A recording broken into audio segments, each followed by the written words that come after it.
So you just used the word balance, and a few minutes ago you talked about the right brain, and you know you're talking about people experiencing the music and developing their own art ability.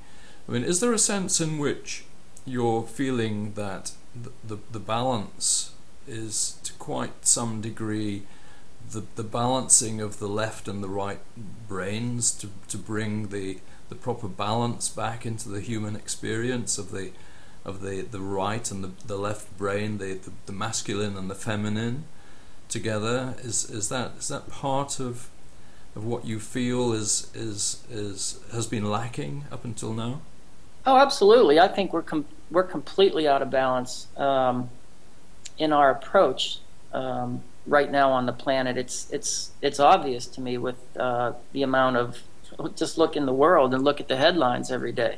Yes, balance is critical, but it's not only right and left brain. It's the balance in, like, for example, it's heart and mind. You know what I mean? Which can be considered right and left brain too. You know, it's, you know, semantics are, you know, it's all different for different people. But for me, it's the balance of physical and spiritual as well. It's finding these places of balance where I'm actually.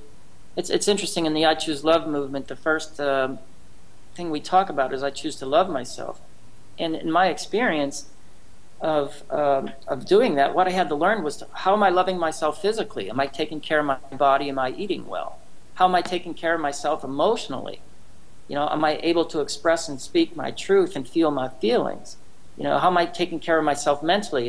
Is my thought process in alignment with love and my heart?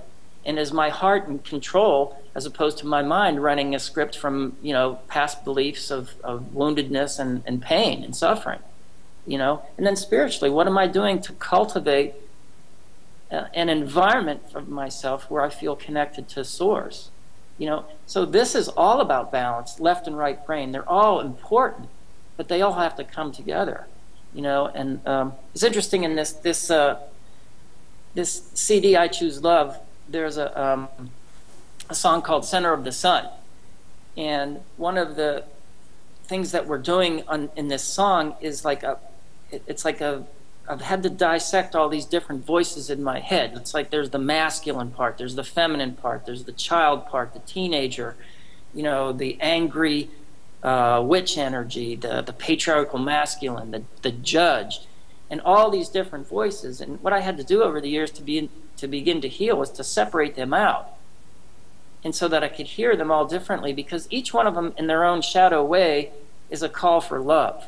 You know, it's like one of the ones that I had to work on extensively was my own self-worth.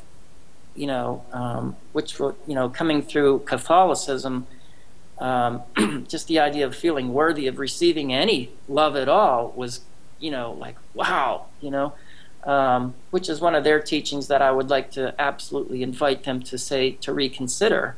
And but anyway, dissected all these voices and got them to be on the same team, so that they were working with each other as opposed to, you know, one being pissed off at the other. One of the things that I think is a huge problem in our world, like you were saying, is the masculine and the feminine.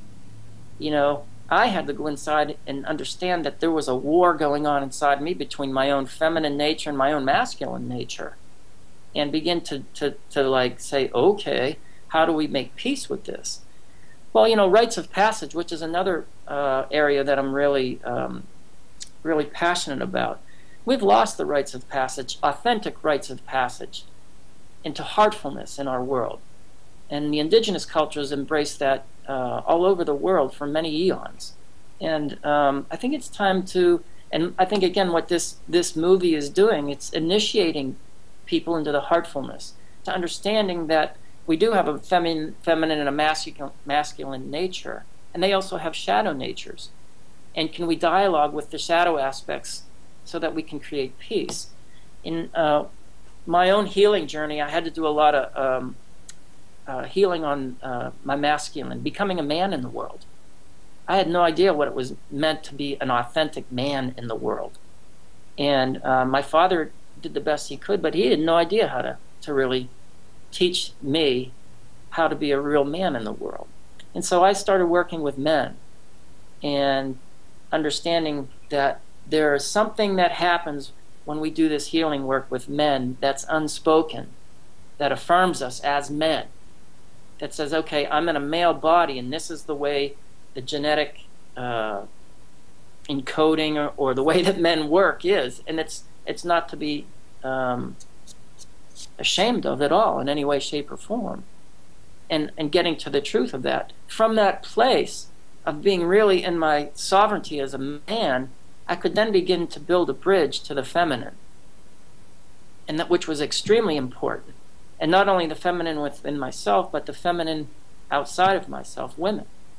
And so what I'd like to do right now is invite all of our listeners to begin to take a look at have you done your rites of passage?